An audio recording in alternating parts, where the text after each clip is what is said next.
Election results are trickling in across Armenia after 18 communities voted in local elections on Sunday. Just under 120,000 votes were cast, with a turnout rate of just over 50%. Turnout was highest in the southern town of Kajaran at 77% and lowest in Jervej at 27%. The ruling Civil Contract Party of Prime Minister Nikol Pashinyan won in 8 out of 18 communities, including Areni, Jervej, Akung, Yeghegis, Tallinn, Loribert, Gyulagarak, and Tsarkahovit. In the southern town of Sisian, the ruling party came in first with 34% of the vote, but did not pass the 50% threshold to form a single-party majority. A coalition must now be formed in order to select a mayor. In Alaverdi, Buregavan, and Ani 2, no political force got more than 50%, and coalitions must now be formed. Other political parties won outright in 6 municipalities, including Bert, Alagiaz, Kajaran, Charensavan, Tashir, and Jambarak.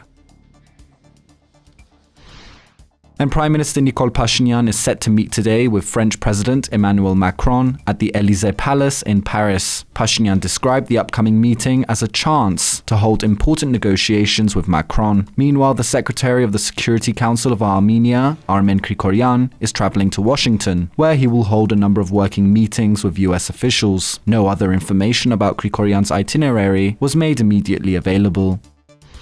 And Armenia's Statistical Committee has published the latest data showing economic growth and activity in the country. According to the committee, from January to August of this year, the Economic Activity Index grew by 13.9% compared to the same period last year. The committee's statement also noted that despite the closure of the Terut copper and molybdenum mine, which is owned by the sanctioned Russian VTB Bank, the mining sector grew by 23.3% in July, outpacing expectations. In addition, the construction sector saw a 14% growth rate, trade turnover increased by 14%, services sector by 27%, electricity production by 17%, and foreign trade turnover by 56%. Exports increased by 53% and imports by 58%. A particularly significant increase in exports was recorded, which some experts believe is related to traders re-exporting products to Russia.